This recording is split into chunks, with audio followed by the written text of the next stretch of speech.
Howdy everybody, I'm Mbiyimoh Ghogomu. I work as a content designer and copywriter at IBM. And no further ado, let's get started. So, about a year ago, I decided that I wanted to get a new tattoo. A reminder to mind the input at all times. Essentially, I started to realize that I was consuming just like a ton of content all the time, right? Listening to music, listening to podcasts, scrolling through Facebook, Twitter, Reddit, constantly on Reddit. And what I realized was that the problem wasn't so much in the consumption itself. The problem was the fact that so much of that consumption was happening passively. Here's another way to think about it. The vast majority of us would never consider eating something if we didn't know what it was, drinking something if we didn't know what it was, touching something if we didn't know what it was. But when it comes to language, we kind of just let everything in, right? And don't spend a ton of time thinking about how it might be affecting us. And what I realized in my personal eureka moment was that for the longest, I've been operating with this sort of unstated or unacknowledged assumption that I was in control of the input, that I got to decide how those words and phrases were shaping my brain. Which is like, it's absurd, right? Like, you can't just hit Control-Z if you decide after the fact, hey, something I read or listened, like, maybe I don't want that in there anymore. Anyways, this idea was powerful enough that I, one, gave it a name, and two, decided that I wanted a permanent reminder of it on my body. Mind the input. But I don't want to just write that in English, because that felt kind of lame, and no offense to anybody who's got, Chinese or Latin characters on their body, but those languages are meaningless to me. So ultimately, I decided I was going to do it in Mbiyimoh, which is my dad's native dialect from Cameroon. Now, you have to understand that my dad is not only very African, but very old school. So I give him a call, and the conversation goes a little bit like this. Hey, Daddy, how's it going? I want to get a new tattoo. That's a terrible idea. Don't you ever want to get a job?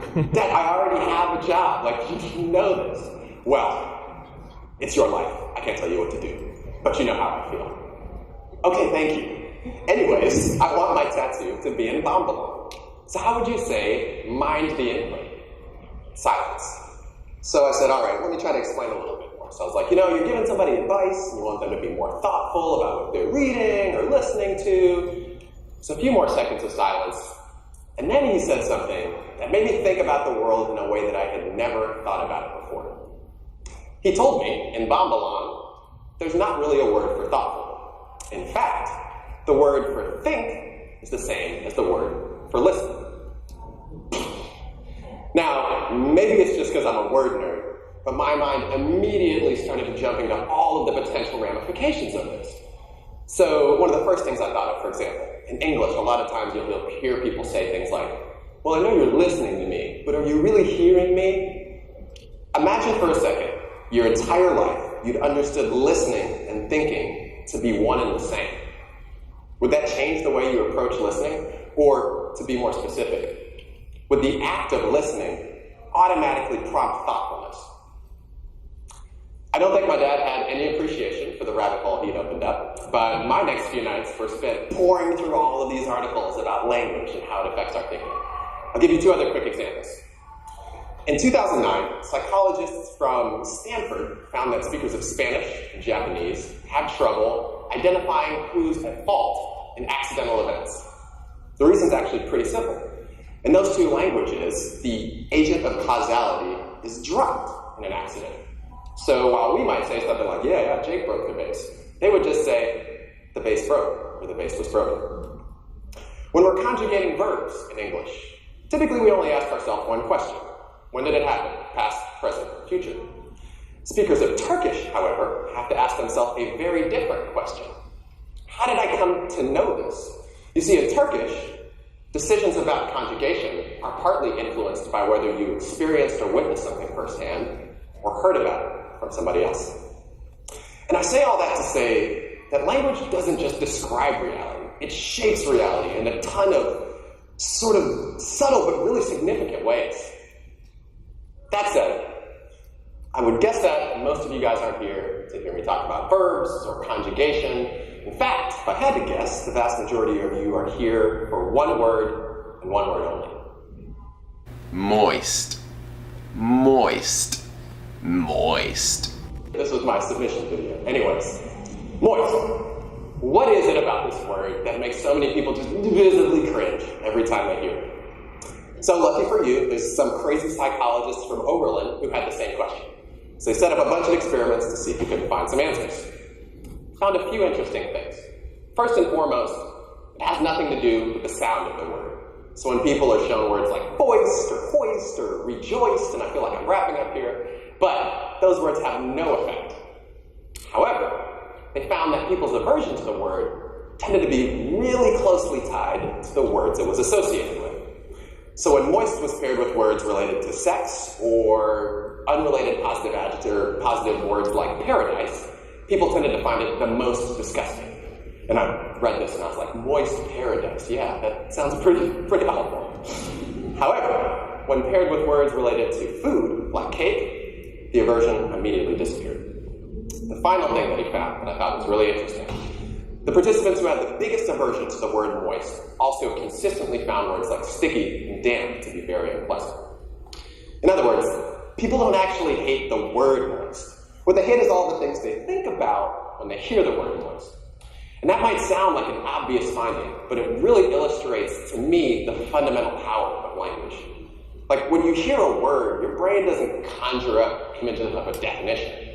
It conjures up objects, emotions, and experiences that it associates with that word. A few years ago, some neuroscientists from Berkeley decided they wanted to try to visualize these word association mental maps that we have in our brains. So they hooked a bunch of people up to fMRIs, just basically fancy brain scanning machines, had them listen to hours of narrative storytelling. So what you're seeing here is a semantic atlas of someone's actual brain, showing roughly which regions respond when they hear different words. One of the things the researchers found was that a lot of words actually live in multiple different locations in the brain based on the things they're associated with.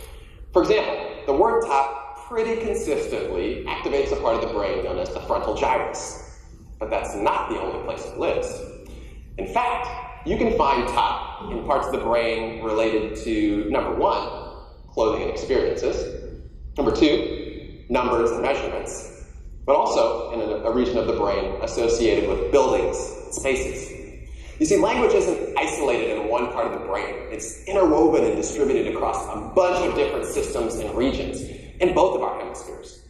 And for a long time, we thought that all language processing happened in this small structure in the front of the brain known as the Broca's area. What this research suggests, however, is that up to a third of the brain is activated when we're hearing language.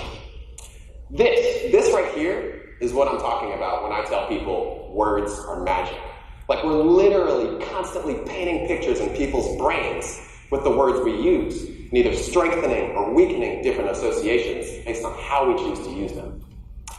But not all of those pictures are beautiful or inspiring. In fact, a lot of them are manipulative. Some of them cloud our judgment and perspective, and some of them are just downright toxic. So with screens taking over more and more of our daily routine, we're exposed to hundreds, in some cases thousands of ads every day. And with all that noise out there, advertisers have had to get creative with how to use language to get our attention. A lot of the tactics you're probably super familiar with. So one of the most common is creating artificial scarcity or urgency, using words like limited time, act now, or exclusive, right? Another common way that you're probably familiar with is just repetitive association. Like, when in doubt, just beat it into people's brains. So I don't know how many people are familiar with the head-on commercials, but if you're not familiar, head-on is applied directly to your forehead. Simple and annoying as hell, but it's freaking effective. And now, with the advent of modern technologies like AI and machine learning-based natural language processing, the business of language is evolving rapidly. There's an entire market, actually, that's emerged around analyzing speech and text. Worth over $4 billion today, it's expected to grow to over $10 billion in the next 5 years. But already you see companies using AI to do things like analyze sales conversations. So this company, for example, they ran an analysis of something like 500,000 sales calls. And they were just trying to see what words and phrases make sellers most effective. I'll give you one example. They found that the top performing sellers used the word fair 8 times more often than their counterparts. But words don't just affect our buying decisions. They play a foundational role in our personal and professional relationships as well. As human beings, we're slaves to cause and effect. Like when people do things, we can't help but come up for our own explanations for why they did those things. And more often than not, rather than thinking about all the external influences that might be involved, we allow ourselves to tie that why to some fundamental aspect of their character. We give people labels, pretty early on actually, in most cases, that make it easier for us to understand and interpret the things that they do. But we almost never stop to consider how our own biases might be distorting our image or our understanding of those people's behaviors. And it might be one of the most underappreciated barriers to gender equity in the workplace. Last year, HBR did this study where they looked at 80,000 performance reviews for men and women in the military. Essentially, candidates are evaluated against a bunch of negative and positive attributes that the military uses to assess leadership abilities. The researchers just wanted to see, hey, is there any difference between how men and women are described in these reviews? So you can probably guess from the rhythm of this talk, there was massive discrepancies. So first and foremost, these evaluators were just way more likely to apply positive descriptors to men and negative descriptors to women, even when objective things like grades, and fitness tests, and class standing were exactly the same.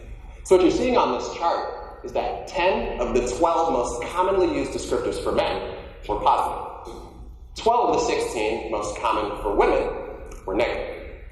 And when evaluators did apply positive attributes to women, it was often things that we don't even necessarily associate with leadership. So I don't know how many of you guys have seen the top word for women, but it was compassionate, which is actually something that a lot of people see as a potential weakness when it comes to leadership, particularly in military settings. On top of all of this, female leaders are also constantly fielding conflicting feedback, right? On the one hand, they're told, oh man, you need to be a little bossy, a little aggressive. But then they turn around and somebody else says, well, maybe you need to be more confident and more assertive. Like there's no winning no matter which way you try to course correct. And we're constantly painting women into a corner simply with the words we use to describe them in the workplace. And the real danger here is that once you've selected a lens through which to view someone's behavior, it tends to stick, right? Like if you let yourself assign a term like temperamental to a female colleague in one context, there's a really good chance that you're going to start using that same lens to interpret everything they do. And as we zoom out even further and look at just our public discourse in general, I think we've all seen, felt, and experienced this massive decline in the quality and decency of the conversations we've had. And of course, a lot of that can be traced back to one individual. My man Doc, master of words and lord of language.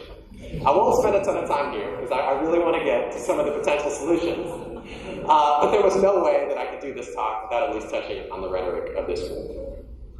All right, so if you put aside the racism, sexism, xenophobia, basic lack of human decency for a second, I know that's a big ask, you realize that his tactics come down to two things: simplicity and repetition. This is why he keeps so many of his core ideas to 3 words or less. It's just about hammering specific, easy-to-remember associations into our brain. So immigrants are bad people, gang members, rapists. But his advisors? Incredible people, the best people, right? Like head-on commercials, the key here is really in the repetition, right? He just repeats these things over and over and over again until they're in the public lexicon. And then he's already won half the battle. See, what you have to understand is that the goal isn't really to change people's minds.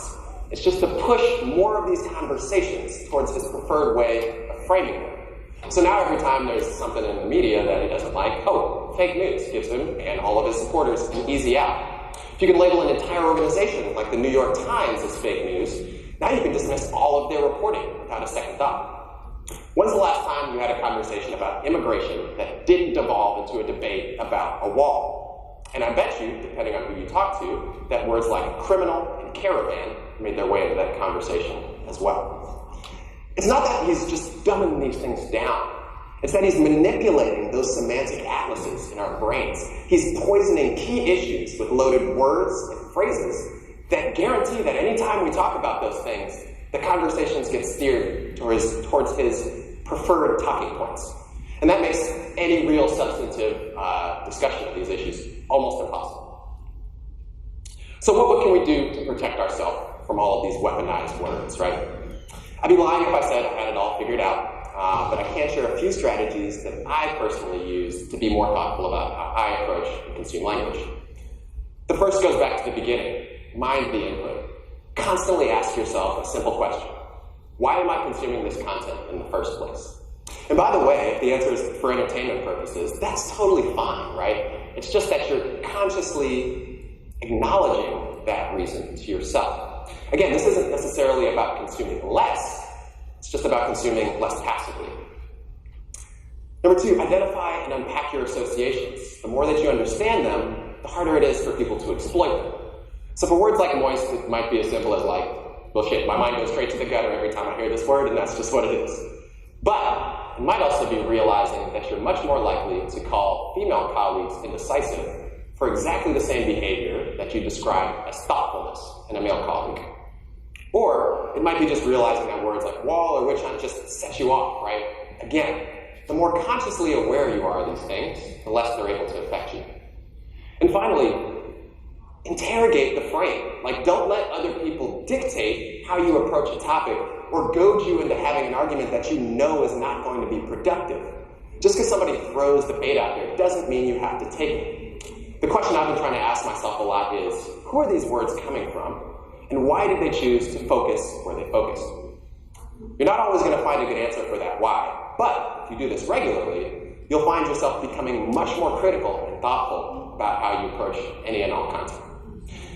Finally, I'll leave you with this. At the end of the day, this is a battle for mind share, a battle in defense of basic human decency and dignity.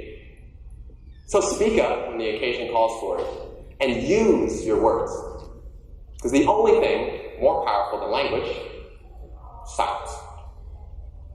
Thank you.